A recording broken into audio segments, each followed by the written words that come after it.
La boda de mi hijo se detuvo en seco cuando Verónica, mi nueva nuera, soltó una carcajada y dijo en voz baja: «Esa es mi suegra, una cerda vieja».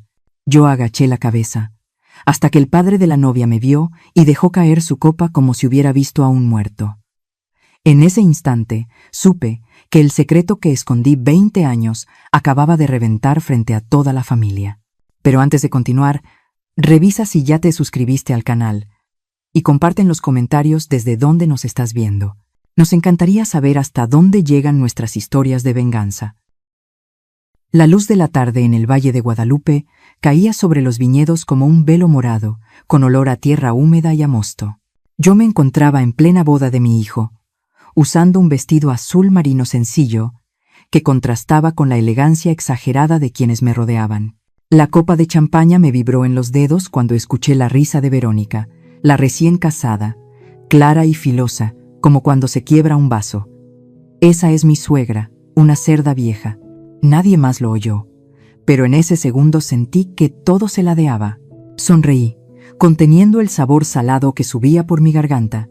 No eran lágrimas, era el peso de 2 décadas sosteniendo una máscara, y justo entonces ella me llevó a presentarme con sus papás. Agaché la cabeza por respeto, pero el padre, un empresario de cabello plateado, se me quedó viendo como si hubiera visto un espíritu. Su copa de vino tinto se detuvo a medio camino y terminó chorreando sobre el vestido de su hija. Rebeca Esparza, DRE. Capital, Eselia. Las carcajadas, la música, todo se apagó en seco. Y con la luz rojiza de la tarde, entendí que el secreto que guardé por 20 años acababa de salir a la luz en la boda de mi propio hijo. El golpe en la puerta sonó justo a las 7 de la mañana. 3 toques suaves y parejos suficientes para reconocer enseguida a Darío.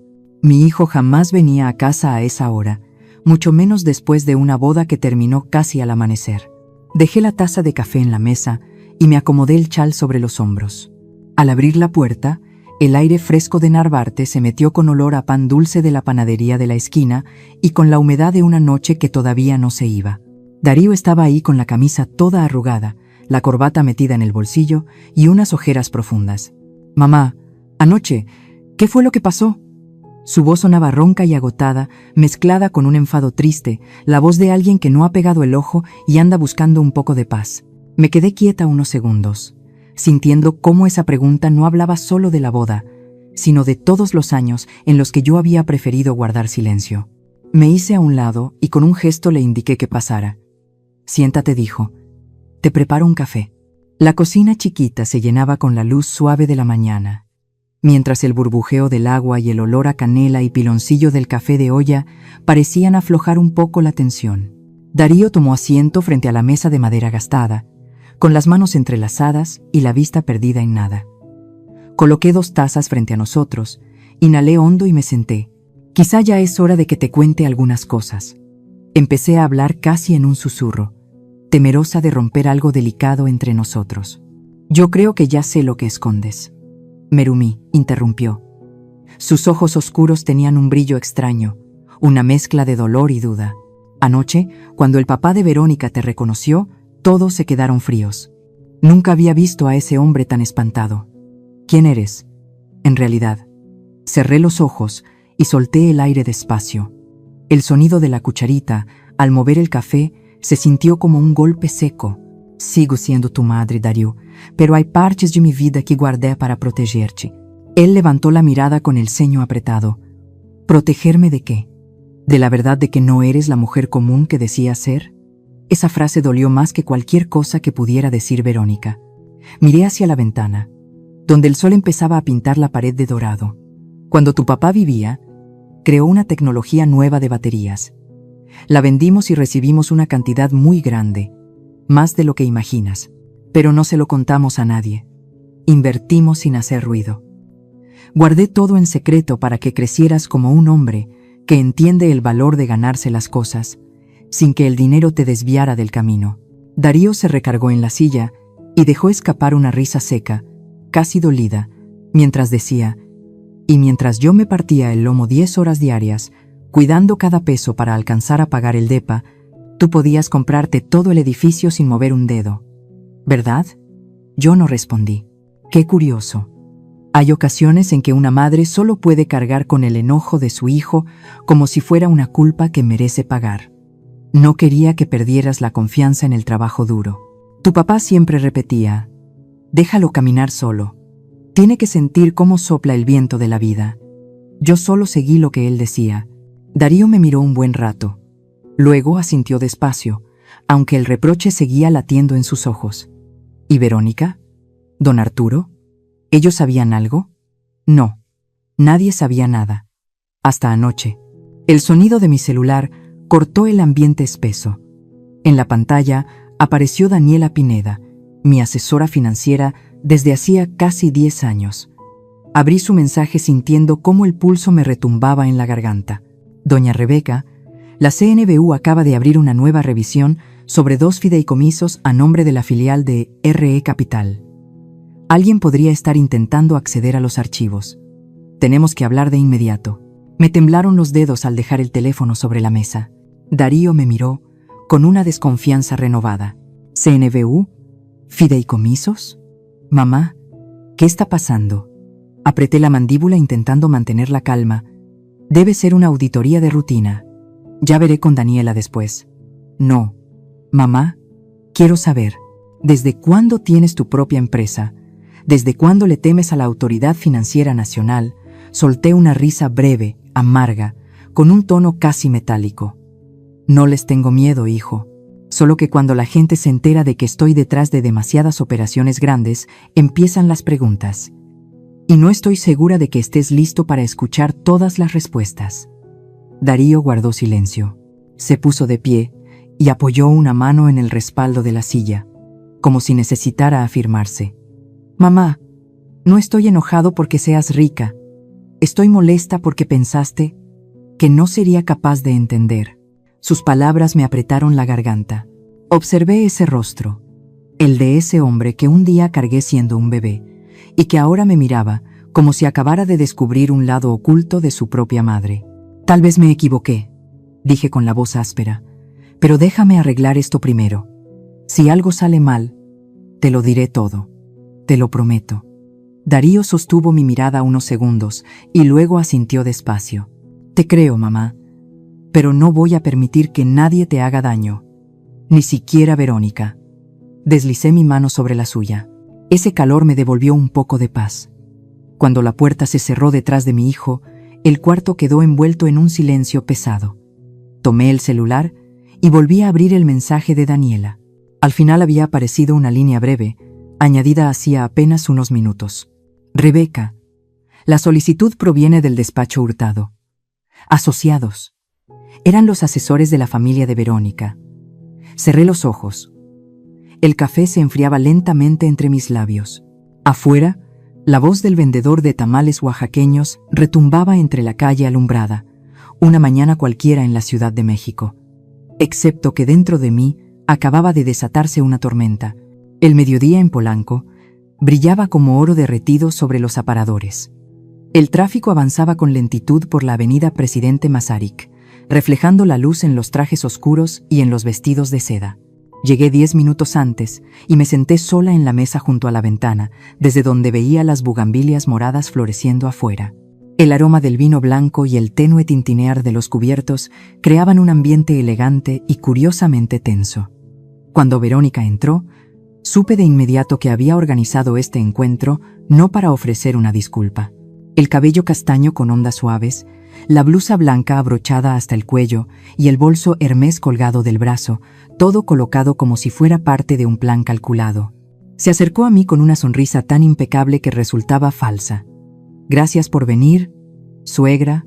Su tono sonaba dulce como miel, pero sus ojos cortaban como navaja. Asentí sin decir nada. El mesero llegó y sirvió 2 copas de vino Sauvignon. El tono dorado se movía con destellos que parecían anunciar algo. Verónica abrió su bolso y sacó un periódico viejo, plastificado. «Reconoce esta foto, mamá, eche un vistazo». Era la sección de economía de El Financiero de hace 3 años, mostrando la compra de Salgado Holding. En una esquina, algo borrosa pero imposible de confundir, aparecía yo con un traje azul marino, la cabeza apenas inclinada y la mano sobre una carpeta. En ese momento, escuché el leve sonido del vino tocando mi copa. «Se parece mucho a usted, ¿verdad?», comentó mientras se recargaba, con una sonrisa que brillaba como si hubiera descubierto la primera grieta en un cristal perfecto. Con serenidad le respondí: «A la prensa le gusta exagerar. Las fotos viejas, los ángulos, la luz, muchas cosas pueden engañar la vista». Verónica frunció los labios en una sonrisa mínima, la de alguien que siente tener la ventaja. «Qué curioso, porque mi padre dice que conoció a esa mujer. Y recuerdo muy bien sus palabras. Casi no habló. Dejó que el abogado negociara, pero sus ojos parecían leer cada número en mi cabeza. Guardé silencio. A veces callar dice más que cualquier explicación». Verónica giró el periódico entre los dedos y su voz bajó, más filosa. «Yo estudié en el ITAM. ¿Lo sabía, mamá? Entiendo perfecto cómo se mueven los fondos de inversión, los fideicomisos y las empresas fachada. Aquí en México, eso de esconder al beneficiario final puede meterte en líos fuertes». Hizo una pausa, rellenó su copa y pasó el dedo por el borde del vidrio como si marcara un compás. La copa. Midió cada palabra, mezclando advertencia y trato. «No quiero mal pensar, pero si alguien de la CNBU llega a revisar este expediente, seguro se llenaría de dudas. ¿No cree?». Sonreí, haciendo girar mi copa sobre la mesa de mármol. «Verónica, si tienes algo que decir, dilo de una vez». Ella acomodó el periódico frente a mí, entrelazando los dedos como quien está a punto de cerrar un acuerdo importante. «No quiero una guerra, suegra. Solo creo que hay cosas que deben ponerse sobre la mesa. Nuestra familia y su familia merecen saber qué está ocultando. Y si mi papá o la prensa o la CNBU se enteran antes, eso no le convendría a nadie». Una brisa ligera entró por la ventana y una bugambilia cayó dentro de mi copa. Incliné el vaso, mirando el pétalo morado flotar sobre el vino dorado, hermoso pero lleno de espinas. «Me estás extorsionando, Verónica. Esa palabra suena horrible. Yo solo propongo transparencia. Podemos hacer equipo. Usted tiene el capital. Yo tengo conocimiento y contactos. Las dos saldríamos ganando». El silencio se estiró. La miré y ya no veía a una nuera, sino a una joven negociadora midiendo hasta dónde podía llegar. No sabía que estaba moviendo piezas en un tablero que yo misma había armado antes de que ella naciera. Dejé la copa sobre la mesa, manteniendo la voz tranquila. «Si de verdad estudiaste administración, sabrás que toda operación grande debe auditarse, ser legal y estar respaldada con documentos claros. La CNBU lo sabe mejor que nadie». Verónica ladeó la cabeza, con los ojos llenos de reto. «¿Cierto? Pero no todos quieren que esos documentos se revisen tan a fondo, sobre todo cuando su nombre no aparece en la lista de accionistas». Esta vez no oculté mi sonrisa. «Eres más lista de lo que pensaba y usted más hábil de lo que yo imaginaba», respondió levantando su copa para brindarme, y el tintineo metálico sonó seco, helado, exacto. El mesero dejó el plato fuerte sobre la mesa, aunque ninguna de las dos siquiera lo probó. El ambiente entre nosotras se volvió denso, como si firmáramos un acuerdo silencioso cuyo significado entendíamos perfectamente. Cuando ya casi terminábamos, Verónica sacó su celular, deslizó el dedo y lo puso frente a mí. Aparecía un correo dirigido a un periodista financiero muy conocido, con un asunto que decía: «Investigación. La inversora oculta detrás del grupo Hurtado». Abajo, el cuerpo del mensaje apenas era un borrador, pero suficiente para dejar claro lo preparada que estaba. «Aún no lo envío», lo dijo con una voz suavemente extraña. «Todavía tengo la esperanza de que podamos hablar, como familia». La miré directo, sin mover un músculo. «No entiendes, Verónica. Estás entrando a una partida cuyo mapa nunca has visto. Entonces solo dígame el camino correcto». Se puso de pie primero. La sonrisa dulce regresó a sus labios, como si lo que acabábamos de hablar hubiera sido de moda o de viajes. «Gracias por el almuerzo, suegra. Esperaré a que me contacte. Ah, y que no sea la CNBB la que me llame primero, ¿sí?». Cuando la puerta de cristal se cerró detrás de ella, noté cómo me temblaban las manos. El periódico viejo seguía ahí, la tinta corrida por una gota de vino. Afuera, El sol de Polanco caía con una fuerza que quemaba. Tomé el teléfono y le mandé a Daniela un mensaje corto. Prepara todo. Ya empezaron. Dejé el dedo suspendido sobre la pantalla, como si con una letra más todo pudiera desmoronarse. Respiré hondo y levanté la mirada. En lo alto, las torres de vidrio reflejaban una luz tan fuerte que lastimaba. Su belleza estaba en lo transparente. Y entendí, de golpe, que había llegado el momento de ser transparente a mi manera, antes de que otros intentaran obligarme. Esa tarde, la Ciudad de México tenía un brillo plateado que se reflejaba en los ventanales enormes de Paseo de la Reforma, mientras el tráfico avanzaba a trompicones. Los claxones sonaban sin parar y el aire arrastraba ese olor a humo mezclado con el calor del pavimento. Subí al elevador hasta el piso 23 y mi rostro apareció en el espejo opaco. Mantenía una expresión tranquila, aunque en el fondo de mis ojos sabía que la jugada ya había comenzado de verdad. Cuando la puerta de la oficina de RE Capital se abrió, me recibió el aroma a papel recién impreso y café tostado. Daniela Pineda estaba sentada frente a la mesa de cristal, rodeada de monitores con gráficas financieras, mapas de propiedades y montones de archivos gruesos. No me saludó. Solo extendió la mano hacia el muro lleno de notas adhesivas y fotografías. Por favor, mire. Este es el cuadro real de la familia Hurtado. Me acerqué. En el mapa, flechas rojas conectaban bienes comprometidos. La casa en Lomas hipotecada al 80%. 3 autos de lujo adquiridos a plazos por leasing. Líneas de crédito personales llevadas hasta el límite. 2 pequeñas empresas con ingresos prácticamente en cero. Daniela tocó una nota pegada en la esquina derecha. Y esto es lo más interesante. La única fuente de dinero constante de don Arturo es un contrato de consultoría en energía pagado por Enernova, la filial de usted. Dibujé una sonrisa que no llegó a mis ojos. O sea, viven del dinero mío. No solo viven, se aferran a él como si fuera el último salvavidas. Me quedé callada frente al mapa. Las líneas cruzadas parecían una telaraña. Una familia que se creía intocable pero que estaba podrida por dentro. Daniela continuó con la voz pareja, aunque en su mirada apareció un brillo distinto que nunca le había visto. No es todo. Debería ver esto. Puso frente a mí una carpeta gris amarrada con un listón rojo y la destapé con cuidado. Dentro estaba la copia de un supuesto contrato de capitulaciones matrimoniales donde apenas se distinguían los nombres Darío Hurtado y Verónica Hurtado. Fruncí el ceño. Capitulaciones. Recordaba perfecto que Darío había dicho que jamás firmaron nada. Daniela confirmó con la cabeza. Exacto.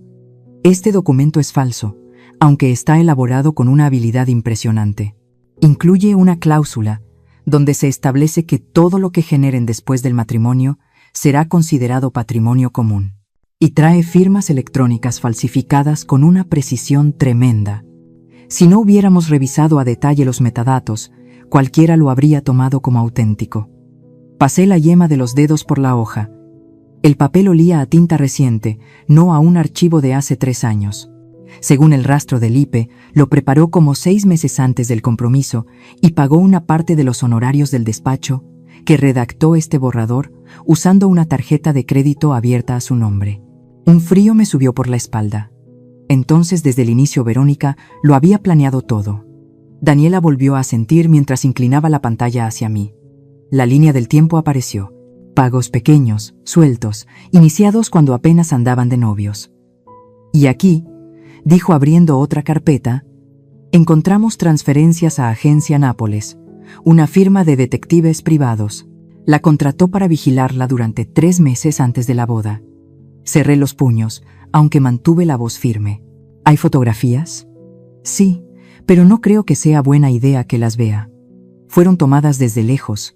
El departamento en Narvarte, su oficina en Santa Fe, incluso las veces que fue al panteón de don Arnaldo. Ella quería saberlo todo. Volté hacia el ventanal. Abajo, la ciudad seguía moviéndose bajo una luz tenue. Me vino a la mente aquel mediodía en Polanco, la sonrisa de Verónica, su voz dulce pero helada. Cada palabra de ella adquirió otro sentido. Nada había sido espontáneo. Era un plan calculado. Daniela se aproximó un poco más y bajó la voz. Ella no solo es curiosa, señora. Quiere controlarlo todo. Este contrato prenupcial falso Era apenas el primer paso. Sí, aquel día en el restaurante, usted habría cedido. Habría tomado ese documento como prueba de intención compartida sobre los bienes para llevarlo directo al juzgado. Con su formación del ITAM, usted sabe muy bien cómo acomodar la ley para que juegue a su favor. Tomé aire, dejando un espacio en la conversación. Entonces debemos adelantarnos. Junte todo lo que tengamos. IP, facturas, recibos, movimientos bancarios. Hay que armar un expediente para contraatacar. Daniela afirmó con la cabeza, con una mirada filosa como cuchilla. Ya empecé. También pedí una auditoría interna para revisar todos los contratos ligados al grupo Hurtado. Parece que don Arturo no está enterado. Pero alguien de su familia, probablemente el hermano de Verónica, aparece como intermediario en varias operaciones turbias. Me volteé, apoyando ambas manos sobre la mesa. Sentí un cansancio espeso subir por mi pecho como una marea pesada. Daniela, no quiero destrozar a una familia, pero si intentan hundirme a mí y a Darío, no voy a quedarme quieta. Ella me observó, asintiendo despacio.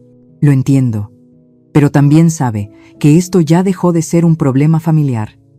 Es un juego de poder. Permanecí callada, escuchando el zumbido suave del aire acondicionado.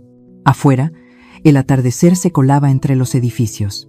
Los autos en Reforma encendían sus luces amarillas formando un río de fuego que abrazaba la ciudad. Me acerqué a la mesa. Revisé otra vez los expedientes y pasé los dedos sobre la fotografía de Verónica sonriendo junto a Darío en la boda. Ahora solo podía verla como una pieza más de una conspiración bien calculada. «Cree que es astuta», murmuré. «Pero olvida que hay mujeres que han vivido toda una vida en silencio para aprender a pelear con ese mismo silencio». Daniela sonrió, inclinando un poco la cabeza. «Prepararé el análisis completo en 3 días. Usted solo tiene que estar lista cuando llegue la hora de decidir». Asentí. Tomé el contrato prenupcial falso, lo doblé con cuidado y lo guardé dentro de mi bolso. La luz de las lámparas se reflejaba en los cristales, mezclando mi rostro con las gráficas que parpadeaban como si fueran latidos. Era una imagen rara, frágil y a la vez firme. Al salir al pasillo, la claridad cálida de la casa atravesaba los ventanales y pintaba el aire con un tono naranja profundo. Me quedé quieta un momento, mirando hacia la ciudad donde Verónica seguramente estaría en su departamento de lujo, convencida de que tenía todo bajo control, creyendo que llevaba el cuchillo por el mango. Lo que ella ignoraba era que, en otro punto de esta misma ciudad, yo también acababa de afilar mi propia arma. A la mañana siguiente, el cielo de la Ciudad de México amaneció cubierto de nubes, y la neblina rozaba los edificios altos de Paseo de la Reforma como un velo tenue. Llegué a la oficina antes de mi hora habitual. En los ventanales todavía quedaban pequeñas gotas de rocío, y la mesa de juntas reflejaba esa luz pálida del amanecer, que siempre anuncia que algo importante está por empezar. Cada respiro se mezclaba con el olor del papel, del café cargado y de esa sensación inevitable de que estaba por abrirse una guerra que no podía darme el lujo de perder. El licenciado Camacho, mi abogado, llegó puntual a las 8 de la mañana. Su portafolio de cuero, ya marcado por los años, seguía tan ordenado como su carácter. Su voz, grave y rasposa, era de esas que no se malgastan en palabras inútiles. He revisado toda la documentación que envió Daniela. Si la señorita Hurtado quiere involucrar a la CNBB, debemos adelantarnos al menos 2 pasos. Transparencia, Rebeca, tanta que nadie pueda usar la verdad en su contra. Asentí. Nos acomodamos frente a frente y sobre la mesa quedó una caja gruesa, llena de archivos etiquetados en tinta negra. Transparencia. Cumplimiento. No eran simples documentos. Eran el único escudo que tenía entre yo y los planes de Verónica. Camacho abrió el primer expediente, hablando con ese ritmo pausado pero sólido suyo, cada palabra cayendo como un golpe de martillo. Primera capa. El expediente de cumplimiento. Necesito cartas de opinión legal emitidas por 3 despachos distintos que confirmen que la estructura SAP y sus fideicomisos son completamente válidos, sin puraco ni ocultación de beneficiarios finales, y entregaremos copias a la CNBB antes de que ellos las exijan. Lo escuchaba con una mezcla rara de alivio y un leve pinchazo en el pecho. porque aquello que había escondido durante 20 años ahora tendría que mostrarse como una cicatriz vieja a plena vista, aunque entendía que para proteger lo que de verdad importa, a veces toca dejar que otros te vean sin defensa. ¿Segunda capa? Pregunté mientras pasaba la hoja donde él había anotado unas líneas con pluma azul. Apalancamiento contractual, respondió. El contrato de consultoría entre su filial y don Arturo permite terminarlo en 30 días sin justificar nada. Si siguen presionando, basta con mandar la notificación de fin. No es un golpe devastador, pero alcanza para que entiendan quién sos y dónde está su flaqueza. Observé las letras frías en el papel. Ese contrato había sido mi forma de echarle la mano a un hombre que lo perdió todo tras la crisis económica. Ahora se transformaba en un arma de doble filo, un lado para frenar la amenaza y el otro para herir mi propia compasión. Don Arturo no tiene nada que ver, murmuré quizá, pero su hija sí. Debe elegir, proteger su bondad o protegerse a usted misma. Esa pregunta cayó en el aire como una piedra que se hunde en un pozo profundo. No contesté. Mejor me levanté y caminé hacia la ventana. Afuera empezaba a llover. Las gotas resbalaban por el vidrio como hilos finísimos que me mantenían unida a un mundo donde todos seguían con su vida tranquila, mientras yo estaba a punto de intercambiar esa calma por la verdad. ¿Y la tercera capa? Pregunté con la voz más firme. Camacho deslizó hacia mí un sobresellado. La solución para comprar un poco de paz. Una propuesta imposible de rechazar. 180 millones de pesos, con un NDA absoluto y una cláusula de pérdida total si llega a haber cualquier filtración. No amenazamos, solo ponemos precio al silencio. Tomé el sobre. El frío se metió por mi mano abierta. 180 millones. Esa cantidad no me imponía. Lo que realmente me hacía temblar era aceptar que tenía que recurrir al dinero para intentar recuperar un poco de paz en mi propia familia. ¿Y si lo rechazan?, pregunté. Camacho entornó los ojos y dio un trago a su café. Entonces les damos otra opción. Transparencia total. Así nadie podrá usar la verdad en su contra, pero prepárese, porque cuando la tapa de esta caja de Pandora se abra, no habrá forma de cerrarla. Me quedé callada. Durante años había vivido refugiada en una calma que pensé que era firme, pero ahora entendía que ese silencio se había vuelto mi punto débil. Regresé a la mesa, abrí la caja con los documentos y repasé las hojas blancas rodeadas de decenas de sellos rojos. Cada sello era un aviso. La verdad no se teme. Solo necesita ser presentada correctamente. Quiero firmar todo yo misma, sin poderes, sin nombres ocultos. Si vamos a ser transparentes, lo seré hasta el butos. Camacho. Camacho sonrió con ese gesto lento de alguien que ha presenciado cientos de negociaciones donde se juega la vida. Bien, porque solo quien no tiene nada que esconder es realmente fuerte. Me acomodé en la silla, tomé la pluma y estampé mi firma en la primera hoja del informe de cumplimiento. La tinta se fue absorbiendo despacio, extendiéndose en un tono azul claro como lluvia sobre un cristal. Afuera sonó un trueno lejano y las gotas golpearon con más intensidad. En la sala cerrada, solo se escuchaba el roce de las páginas y nuestras respiraciones. Camacho reunió las copias y las guardó en un sobregrande marcado confidencial. Cuando salió, lo observé irse. Dentro de mí se mezclaban el alivio y ese vértigo raro, como cuando una está al filo de un barranco. Sabes que tienes que saltar, pero igual te da miedo. Regresé a la mesa. Tomé la pluma que él había dejado. Era pesada y helada, grabada con las palabras Lex Veritas, la ley es la verdad. Sonreí apenas, porque para mí la claridad siempre había sido una ventaja, igual que él decía, aunque en mi caso también marcaba el comienzo de una batalla que tenía que ganar, aunque me costara lo que fuera. Aquella tarde, el sol sobre Santa Fe brillaba con fuerza, pero en la sala de cristal del piso 17 no se sentía ni un rastro de tibieza. El aire olía a metal mezclado con el del clima, como si el lugar entero presintiera el choque que se venía. Verónica se acomodó frente a mí junto a su abogado, el licenciado Ordóñez, con una seguridad que rozaba lo altanera. Llevaba un traje color crema impecable, el cabello bien recogido y una mirada afilada como navaja. Cuando entré con Camacho, Me regaló esa sonrisa perfecta de la gente que cree haber ganado antes del primer movimiento. Gracias por venir, doña Rebeca, dijo Verónica con una voz dulce cubierta de espinas. Creo que todos queremos cerrar esto de una manera profesional. Camacho puso su portafolio de piel sobre la mesa y abrió el cierre despacio. Me senté.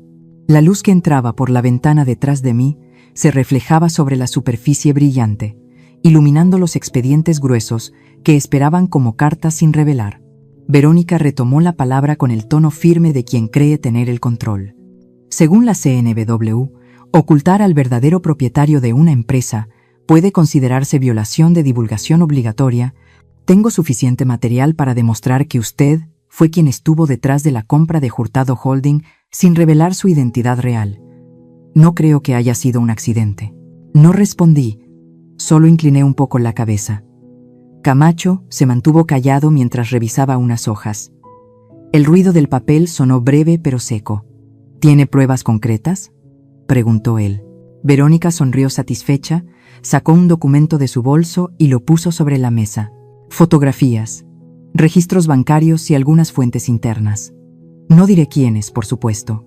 Pero si hace falta, la CNBW los encontrará. Yo simplemente la dejé continuar. Su voz se iba volviendo más chillona, una mezcla rara de seguridad y un dramatismo casi de telenovela, mientras que dentro de mí solo quedaba una sensación firme, una tranquilidad tan profunda que hasta asustaba. Cuando hizo una pausa para tomar agua, fue justo ahí cuando abrí con calma mi caja de papeles. Dentro venía una carpeta marcada como transparencia, cumplimiento y otro expediente más delgado guardado en una carpeta gris ceniza. Deslicé la carpeta grande hacia el centro de la mesa. Antes que nada, quiero que vea esto. Ordóñez arqueó una ceja. Verónica lanzó una mirada rápida a Camacho y luego abrió la carpeta. Ahí estaban todos los certificados de cumplimiento. Cartas de 3 despachos legales distintos que confirmaban que la estructura de mis empresas era completamente legítima. Junto a eso, una copia del acuse de recibo de la CNBW, fechado el día anterior.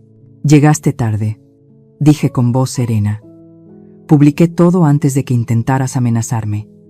La sala se quedó muda por unos segundos. Verónica esbozó una sonrisa tensa, pero vi cómo le temblaban las manos al dejar el expediente sobre la mesa. Camacho intervino con su tono grave y lento. ¿Y esto?, dijo sacando otro juego de hojas de su portafolio. Es el reporte financiero que obtuvimos. La familia Hurtado debe más de 30 millones de pesos. Tiene 3 autos en leasing vencidos y la casa en Lomas sigue hipotecada. No creo que quiera que eso se haga público, ¿verdad? El color se le fue del rostro a Verónica. Se inclinó hacia adelante, tratando de no perder la compostura. Eso es asunto privado de mi familia. Así es, respondí. Y no pienso meterme, pero quiero que entiendas algo. No llames a esto justicia cuando tú misma estás parada sobre mi dinero. Saqué de mi bolsa un pequeño fajo de hojas, amarrado con un listón rojo. ¿Y esto?, dije bajando la voz, es una copia de correos entre tú y un tal Mario Hurtado, periodista, ¿cierto? Tu primo. Verónica se quedó quieta. Apenas movió los labios sin lograr que saliera una sola palabra. Yo seguí hablando. Los correos se obtuvieron de manera legal. Mario trabaja en El Economista, y en uno de ellos tú misma escribiste: si no coopera, haré pública la historia. Sabes cómo redactarlo para que parezca una investigación legítima. El ambiente se enfrió de golpe. Ordóñez la observó sorprendido. Verónica tartamudeó. Eso fue un malentendido. Coloqué mi mano sobre la mesa y la corté de inmediato. Basta de mentiras. No quiero destruirte, Verónica, pero no vuelvas a usar mi nombre como si fuera una ficha para negociar. Abrí el segundo expediente y coloqué frente a ella los papeles de la compra de la empresa de su padre. ¿Sabes por qué lo hice? La miré directo a los ojos. Porque no quería que cientos de personas se quedaran sin trabajo.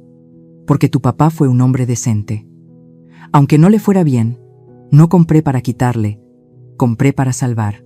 No levanté la voz, pero cada sílaba cayó con peso. Y tú convertiste eso en mi pecado. Verónica no respondió, tenía las manos tensas sobre las piernas. Por un momento sus ojos no mostraron desafío, sino ese miedo de quien entiende que ya pasó el límite. Camacho empujó hacia ella el documento del NDA que habíamos preparado. Esta es la única forma de cerrar todo en paz. Conservas tu reputación. Tu familia mantiene el contrato de consultoría. Y evitamos una demanda que nadie necesita. Verónica se mordió el labio mientras me miraba de reojo. Yo permanecí en silencio, solo la observé, serena, sin rencor. En ese instante, comprendí que la victoria real no era vencer al enemigo, sino obligarlo a enfrentarse a la verdad sin máscaras. Ella bajó la mirada y murmuró: «Necesito tiempo para revisarlo». «Tienes 24 horas». Contesté con voz firme, aunque por dentro me ardiera todo. Dije que después de eso la oferta quedaba anulada. Verónica se puso de pie, agarró su bolso y salió casi corriendo, los tacones golpeando el piso con un sonido seco que quedó rebotando en la sala. Cuando la puerta se cerró detrás de ella, solté el aire que había estado reteniendo y sentí cómo mis hombros por fin bajaban un poco. La claridad de Santa Fe entraba por los ventanales y bañaba la mesa donde la carpeta seguía abierta, la transparencia brillando con un tono azulito, ese color que tiene la verdad cuando ya no necesita que nadie la defienda. El ambiente de la sala de juntas seguía denso, como si el humo de la discusión no terminara de disiparse. Me quedé quieta, recargada en el respaldo de la silla, mirando cómo Santa Fe se extendía frente a mí como un laberinto de edificios y luces. Abajo la vida seguía igual. Gente caminando con su café, otros pidiendo taxi, algunos cerrando tratos. Y mientras todos seguían con su día, yo acababa de cruzar una batalla donde cada palabra había sido un filo. De pronto la puerta se abrió de golpe y Darío entró con el rostro tenso, la corbata medio floja y los ojos rojos como si hubiera manejado bajo la lluvia durante horas. «Mamá», su voz sonaba áspera, la vi saliendo pero no quise detenerla. «¿Qué te dijo?» «No gran cosa, solo que debería hablar contigo porque según ella estás comprando tu propio honor». Cerré los ojos un segundo. Verónica no entendía nada. El honor no se compra, se sostiene sin hacer ruido. Darío se acercó y apoyó las manos sobre el vidrio de la mesa, respirando con dificultad. «Mamá, quiero saber todo. Ya sabes lo suficiente». «No, mamá, sé lo que otros me han contado, no lo que tú realmente me has dicho». Levanté la mirada y en el reflejo de la ciudad pude ver su rostro mezclado con la imagen del niño que hace años me preguntaba: «Mamá, ¿estás cansada?», cuando llegaba agotada del trabajo. Ahora su mirada era otra, una mezcla de cariño y de dudas, de hijo y de hombre que intenta estar a la altura de su madre. Entre mis manos tenía los documentos y hablé claro sobre el espacio que estábamos dispuestos a dar. Le estaba ofreciendo a Verónica 180 millones de pesos y a cambio firmaría un acuerdo de confidencialidad. Además mantendríamos el contrato de consultoría de su papá durante 5 años para que nadie saliera perjudicado, ni siquiera ellos. Darío cerró los puños con fuerza. «¿Lo hiciste para proteger a quién? ¿A ellos o a mí?» «A ambos. Pero primero a mí misma», no dijo nada. Su mirada se quedó fija en la carpeta abierta sobre la mesa. Sus labios se apretaron antes de soltar lo que llevaba dentro. «¿Sabes cómo me siento? Como si toda mi vida hubiera sido un escenario. ¿Y tú?», la directora. «Solo seguí el guión que escribiste». Aquellas palabras me atravesaron como una cuchillada, pero no reaccioné. Solo pregunté: «¿Y qué vas a hacer?». Darío me observó un largo rato y de repente soltó un suspiro. Su voz salió baja, firme pero tranquila. «No dejaré que ella te arrastre más», le dije a Verónica. «No aceptaré un matrimonio basado en el chantaje». Y firmé los papeles de Pulida. Separación. Lloró. Pero sé que no fue por amor. Fue por perder poder. Agaché un poco la cabeza, sintiendo cómo el corazón me latía con fuerza en el pecho. «¿Estás seguro, Darío?» «Seguro. Por primera vez en mi vida, sé que estoy defendiendo lo correcto». Lo contemplé y dentro de mí apareció una emoción difícil de nombrar, una mezcla de dolor y alivio. Tal vez me equivoqué al ocultarle tanto, pero quizá ese golpe lo convirtió en el hombre que debía ser. En ese momento, Camacho volvió a entrar con el teléfono en la mano y me hizo una seña. Ya había recibido el correo de confirmación. Aceptó firmar. «Pero quiere agregar una cláusula para proteger a su padre», dijo. «Mantén el contrato de 5 años». Respondí sin pensarlo. Camacho asintió. También sugiero añadir una cláusula clawback. Si hay filtraciones, se recupera todo el dinero y el contrato de don Arturo se cancela de inmediato. ¿Está de acuerdo? Miré a él y luego a Darío. De acuerdo. Camacho salió de la sala y nos dejó ahí, envueltos en un silencio pesado. Afuera empezó a caer una llovizna fina. Las gotas se iban juntando y corrían por el cristal como si fueran hilos de recuerdos que no quería volver a mirar. Darío se dejó caer en el asiento a mi lado. Mamá, lo dijo en serio. Perdón por permitir que Verónica llegara tan lejos. Yo pensé que estaba enamorado, pero la verdad solo quería demostrar que ya era un hombre. Ahora veo que hay gente que se acerca solo para medir cuánto tienes, no para ver quién eres. Puse mi mano sobre la suya. Aquella mano grande y áspera seguía temblando, igual que el día en que aprendió a manejar. No tienes que disculparte. Cada quien aprende a su modo, Darío. Lo importante es que no permitas que otros te definan por los errores que ellos cometen. Él sonrió apenas, una sonrisa triste pero honesta. ¿Y ahora qué vas a hacer, mamá? Terminar todo. Y luego, silencio. A veces la victoria no necesita anunciarse. Nos quedamos escuchando la lluvia repiquetear sobre el techo. A lo lejos, las luces de Santa Fe se reflejaban en las gotas como si fueran diamantitos rotos. Después de un rato, mi celular vibró. Era un mensaje de Camacho. Firmado. El NDA entra en vigor. Transferencia en 24 horas. El contrato de consultoría se mantiene. Todo concluido. Volví a leerlo y dejé el teléfono a un lado mientras miraba por la ventana. La lluvia aflojaba, aunque los surcos de agua seguían marcados sin desvanecerse. Darío me observó con una calma nueva en los ojos. Mamá, dijo, gracias por enseñarme no cómo ganar, sino cómo levantarme cuando me traicionan. Asentí. Ya no sentía rencor hacia Verónica, solo quedaba un agotamiento muy profundo, el de alguien que ha sostenido todo a base de pura lógica durante demasiado tiempo. La lluvia terminó convertida en un último goteo, resbalando por el vidrio. Me levanté y cerré la carpeta, y el chasquido seco de la tapa sonó como si por fin clausurara un capítulo envenenado. Darío se puso de pie medio encogido, sin decir palabra, y con la luz bajita iluminándonos apenas, nuestras sombras se estiraron sobre el cristal. En ese momento entendí que al fin habíamos salido de una tormenta. Nadie ganó, pero los dos salimos vivos. Una mañana de diciembre abrí la ventana de la casa nueva en Coyoacán y respiré hondo. El olor de las bugambilias se mezclaba con el café de olla de la panadería de la esquina. Una ráfaga trajo el sonido viejo de un micro pasando. Me apoyé en el marco mientras veía cómo la primera luz del día caía sobre el muro amarillo. Por primera vez en años, vivía como yo misma, sin papeles, sin caretas. La casa no era grande, pero cada espacio tenía la paz que yo necesitaba. Ya no sonaban teléfonos todo el día. Ya no había juntas en salas de vidrio donde todos querían adivinar qué escondía. Solo yo, la mesa de madera gastada, unas macetas de nopal y una mente que por fin encontraba silencio. Las noticias sobre Verónica se esparcieron mucho más rápido de lo que pensé. El divorcio quedó cerrado en menos de 6 semanas, rápido, frío, sin dejar ningún rastro. Se fue de México casi en cuanto firmó, tomó un vuelo a Madrid, y sus redes se llenaron de champán, telas brillosas y cenas iluminadas con luces tibias. Las vi una sola vez y apagué la pantalla. Conozco bien ese resplandor. Mientras más brillo hay, más honda es la sombra. Don Arturo conservó el contrato de consultoría por 5 años, tal como prometí. Pero sé que él ya no era el mismo. Una tarde me llamó desde Lomas. Su voz estaba ronca, agotada. Rebeca Esparza, quiero agradecerle por no cortarme el sustento. Nadie merece que lo avienten al vacío, don Arturo. Se lo dije con calma, sobre todo quienes ya conocen en carne propia lo que es quedarse sin nada. Él no respondió de inmediato y solo añadió en voz baja: espero que algún día Verónica lo entienda. Después de esa llamada me quedé un buen rato sin decir palabra.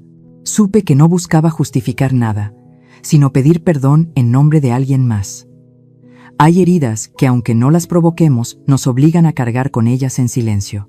En los meses que siguieron, Darío y yo aprendimos a hablarnos como gente de verdad y no como si fuéramos personajes de una obra interminable. Por las noches nos sentábamos en el pórtico con un mezcal suave y gajos de naranja con sal y chilito. Él me contaba de su chamba.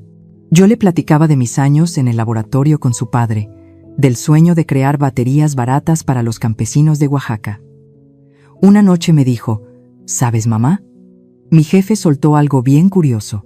Dijo, ahora entiendo por qué eres tan bueno, porque ya no necesitas demostrarle nada a nadie. Sonreí. ¿Ves? Al final te respetan porque lo vales, no por lo que creen que yo tengo. Me miró con un cariño enorme y negó con la cabeza, casi murmurando, ahora solo quiero ser la 10ª parte de lo que eres. Me eché a reír, y por dentro algo se acomodó, como si por fin todo hiciera sentido. Después de tantos años llenos de silencios, mentiras y lecciones que costaron caro, por fin nos dijimos la verdad. Y eso rescató lo único que el dinero jamás compra: la confianza. En esa etapa comencé a mostrar públicamente una parte de quién soy, no para presumir, sino porque ya era momento de usar la verdad como luz. Creé el Fondo Rebeca Esparza para apoyar a jóvenes ingenieros en México con becas, laboratorios y mentoría. Recuerdo la primera rueda de prensa en el patio del Instituto Politécnico Nacional. Mesas plegables sencillas, estudiantes con chamarras grises y ojos que brillaban de ilusión. Una alumna se acercó con la bolsa colgada del hombro y me preguntó, «Doña Rebeca, ¿de verdad usted fue ingeniera de diseño de circuitos?» Asentí. Sí. Y alguna vez me topé con un proyecto que salió tan mal que pensé en tirarlo todo por la borda. Pero alguien me dijo, el fracaso es solo el primer paso de la paciencia. Y quiero repetírtelo. Aquella tarde, cuando la muchacha se fue, alcancé a ver a Darío desde lejos, apoyado en la barandilla, con una sonrisa tranquila y llena de orgullo. No dijo ni una palabra, pero lo entendí. Me había perdonado. No con discursos, sino quedándose a mi lado. Ya entrada la noche, en mi casa, me senté frente al escritorio y abrí una libreta nueva. En la portada escribí, «La verdad también puede sanar». A veces me preguntan si me da miedo ser examinada ahora que todo salió a la luz. Contestó que después de haber vivido media vida escondida, la claridad ya no me intimida. Desde mi ventana, veo a Darío salir de la oficina cada tarde. Sigue con su coche viejo, la camisa remangada y ese paso tranquilo de quien ya no necesita probarle nada a nadie. Sé que el camino será largo, pero iniciamos un capítulo distinto, uno donde incluso las heridas por fin tienen su nombre verdadero. Y en ese amanecer, con las campanas de iglesia sonando y el olor a café llenando las calles de Coyoacán, entendí que la paz no llega por ocultar el pasado, sino por enfrentarlo y seguir adelante sin rencor. Ese domingo, el cielo de Coyoacán amaneció inusualmente despejado.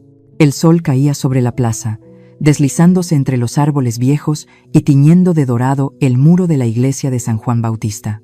Las campanas resonaban profundas y cálidas, como si quisieran alargar el momento para que todos caminaran más despacio, conversaran suave y respiraran hondo.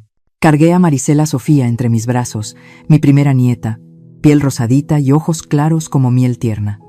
Dormía como un suspiro, y me pregunté cómo podía un ser tan chiquito traer tanta paz al pecho. A un lado, Darío y Eitzel hablaban con el padre. No había vestido de novia, ni flores blancas, ni música. Solo una misa sencilla y pequeña, pero con una luz que ninguna fiesta podría igualar. La luz que se filtraba por los vitrales caía sobre sus caras y se mezclaba en tonos verdes, ámbar y rojo intenso. Observé a mi hijo entrelazar los dedos con la mujer que escogió para caminar a su lado y noté en su mirada que ya no quedaban rastros de viejas heridas, solo una esperanza nueva, esa misma esperanza que yo había dejado ir y que ahora florecía en ellos. Cuando el padre inició la oración, el órgano comenzó a sonar profundo y pausado, y cada nota se elevaba hasta perderse en el techo alto del templo. Me incliné y le murmuré a Marisela Sofía al oído, «Pequeña, te prometo algo, nunca te ocultaré nada importante. Ningún secreto vale más que la confianza, ¿lo entiendes?»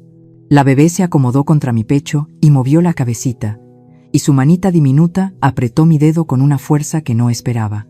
Aquel gesto tan simple me hizo sentir que el alma se me partía, no de tristeza, sino por una libertad que recién descubría. Al terminar la misa, todos se quedaron en el atrio. Ivana reía feliz, con su cabello moviéndose al ritmo del aire, y su mano seguía firme en la de Darío. No había trajes ostentosos ni posturas fingidas, solo miradas honestas y el perfume a pan dulce esparciéndose entre la gente. Los miré avanzar bajo el sol, y me vino a la mente aquel día lejano, en que yo también salí de una iglesia así, llena de sueños que con los años se deshicieron entre ambiciones inútiles. Pero a diferencia de mí, Darío e Ivana sabían comenzar desde la verdad. Ya por la tarde, cuando todo quedó en silencio, me quedé en una salita del templo junto al licenciado Camacho. Él colocó frente a mí un legajo grueso, amarrado con un hilo rojo. Tomé la pluma y vi escrito mi nombre, y por primera vez ese nombre no representaba poder, sino la promesa de una mujer que aprendió lo que realmente vale la verdad. Todo está listo, doña Rebeca. Solo falta su firma, dijo Camacho en voz baja. Asentí y abrí en la última hoja. Debajo de la descripción del propósito del fondo, escribí con tinta azul: Darío, hijo mío. El dinero solo es una herramienta. La familia es la frontera que debemos cuidar con la verdad. Mientras la tinta terminaba de fijarse, sentí que una puerta se cerraba detrás de mí, sin estruendo y sin peso. Todo había quedado en su sitio. El poder regresaba a donde siempre debió estar. Y la familia, por encima de cualquier cosa, Camacho guardó los papeles y comentó: ¿sabe? Pocas personas logran cerrar ciclos así, sin hacer escándalo, sin salir huyendo. Sonreí. El final no necesita ruido, solo honestidad. Esa noche, al volver a casa, la cocina aún tenía ese calorcito de hogar. Ivana preparaba atole. Darío acomodaba un florero con bugambilia sobre la mesa. La casita se llenaba de risas, del burbujeo del agua hervida y del sonido de una cucharita chocando contra el vaso. Me quedé en la entrada, mirando la luz amarilla extendiéndose sobre las paredes encaladas. Marisela Sofía dormía en su cuna. Se movió un poco, abrió los ojos y miró la lámpara.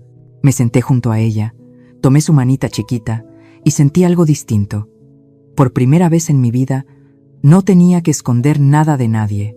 Afuera, el viento nocturno se colaba entre los árboles y traía el eco lejano de las campanas de la iglesia. Escuché la voz suave de Ivana desde la cocina. Darío, creo que nuestra niña será fuerte como tu madre. No, respondió él, con una voz seria y cálida. Será fuerte y compasiva, porque tu madre me enseñó que solo la verdad alimenta la bondad. Sonreí, sintiendo un ardor ligero en los ojos. Desde el porche, la luz formaba una línea dorada sobre el piso, tan delicada como el aliento del tiempo. Ya no había ruidos, ni intenciones ocultas, solo una casa humilde. Personas que se encontraron de nuevo y una luz tranquila atravesando los cristales. Nacida no del cielo, sino de corazones que se atrevieron a decir, amar y vivir con verdad. A veces pienso que la vida es como esa claridad que entra por los vitrales de la iglesia, no perfecta, pero suficiente para mostrar cada grieta y convertirla en color. Aprendí que la verdad no es dura, solo necesita que tengamos el valor de enfrentarla. Gracias por escuchar mi historia. Si llegó a tu corazón, dale like, suscríbete y cuéntame. Si tú estuvieras en mi lugar, ¿qué harías? Porque quizá tus palabras hoy puedan darle un poco de calor a alguien que necesita esperanza.